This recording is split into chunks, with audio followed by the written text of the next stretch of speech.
నెల్లూరు జిల్లా ఎస్పీ కార్యాలయంలో డీఎస్పీని YSRCP regional coordinator Karumuri Nageswara Rao, city incharge MLC Parvathareddy Chandrasekhar Reddy, Venkatagiri నియోజకవర్గ ఇన్ఛార్జ్ నేదురుమల్లి రామ్ కుమార్ రెడ్డి, నెల్లూరు రూరల్ నియోజకవర్గ ఇన్ఛార్జ్ ఆనం విజయ్ కుమార్ రెడ్డి, సూళ్లూరుపేట నియోజకవర్గ ఇన్ఛార్జ్ కిలివేటి సంజీవయ్య కలిసి వైఎస్ఆర్సీపీ నేతలు కార్యకర్తలపై పెడుతున్న అక్రమ కేసుల గురించి చర్చించారు.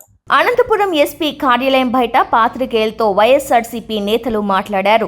ఈ రాష్ట్రంలో కూటమి ప్రభుత్వం పరిపాలనను పూర్తిగా గాలికొదిలేసిందని వైఎస్ఆర్సీపీ రీజనల్ కోఆర్డినేటర్ కారుమూరి నాగేశ్వరరావు అన్నారు. వైఎస్ఆర్సీపీ నేతలే టార్గెట్ గా కూటమి ప్రభుత్వం వారిపై అక్రమ కేసులు బనాయించి జైల్లో పెడుతుందని మండిపడ్డారు.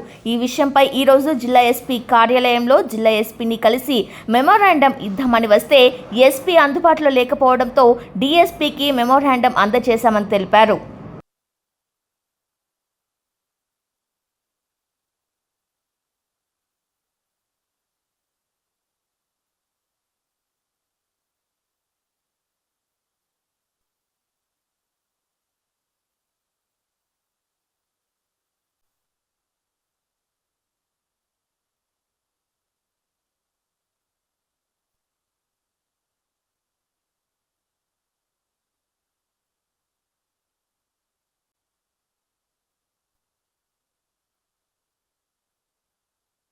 రావటానికి పర్మిషన్లు అన్నీ తీసుకున్నా,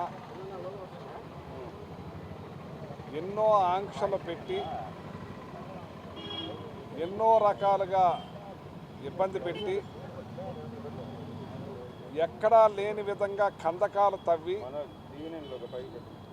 ఎక్కడికక్క కంపలు వేసి దారులు బంద్ చేసి చాలా ఇబ్బంది పెట్టిన అభిమానులు రావటం జరిగింది.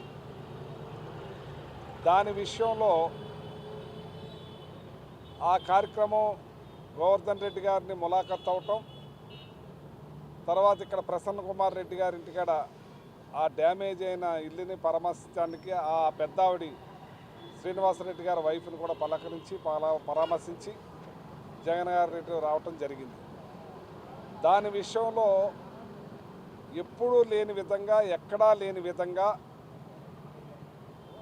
అక్కడికి రాని వాళ్ళ మీద కూడా చాలామంది మీద కేసులు పెట్టి, ప్రసన్న కుమార్ రెడ్డి గారి ఇద్దరి మీద కూడా కేసు పెట్టి, మళ్ళీ ఒక 20 మంది మీద కేసు పెట్టి అక్కడ అనుకోని విధంగా రకరకాల బారికేడ్లు పెట్టి తోపులాట్లో ఒక హెడ్ కానిస్టేబుల్ కాలు ఇరిగితే దాన్ని ప్రసన్న కుమార్ రెడ్డి గారే చేసినట్టుగా కేసులు పెడతాం. చాలా పెద్ద ఎత్తున అరెస్ట్ చేయడానికి చట్టం అన్నింటి గురించి కూడా మా నాయకులు అందరం కూడా వెళ్ళి ఎస్పీ గారిని కలిసి రిప్రజెంటేషన్ ఇవ్వడానికి రావటం జరిగింది. కానీ ఎస్పీ గారు లేకపోవటం, ఇక్కడ ఒక డిఎస్పీ గారు ఉండటం, ఆ రిప్రజెంటేషన్ ఇవ్వటం, దానికి అక్నాలజ్మెంట్ కూడా తీసుకోవటం జరిగింది. ఈ రాష్ట్రంలో పరిపాలన గాలి కొదిలేసి అరెస్టులు, బాధ పెడతాలు, కొడతాలు, నరకటాలు జరుగుతూ ఉన్నాయి. వచ్చిన సంవత్సరం 4 మాసాల్లో కూడా ఇదే పరిస్థితి ఉంది. కానీ పరిపాలన మీద శ్రద్ధ అంటూ కూడా ఏమీ లేదు.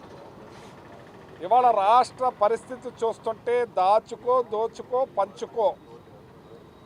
ఈవెన్ ముఖ్యమంత్రి చంద్రబాబు నాయుడు గారు చెప్పినా మంత్రులు కానీ ఎమ్మెల్యే కానీ వింటలేదని వాళ్ళ పత్రికల్లోనే, వాళ్ళ టీవీల్లోనే వస్తూ ఉన్నాయి. ఆయన కూడా వార్నింగ్ ఇచ్చారని కూడా తెలుస్తూ ఉంది. ఏదైతే ఇక్కడ ఒక శ్రీకాంత్ అనే ఒక రౌడీ షీటర్కి పెరోల్ ఇచ్చి ఆ పెరోల్ మీద హాస్పిటల్కి తీసుకురావటం, అక్కడ జరిగిన విషయాలన్నీ మీకు తెలుసు. కానీ హోమ్ మినిస్టర్ గారు, పచ్చ మీడియా వాళ్ళు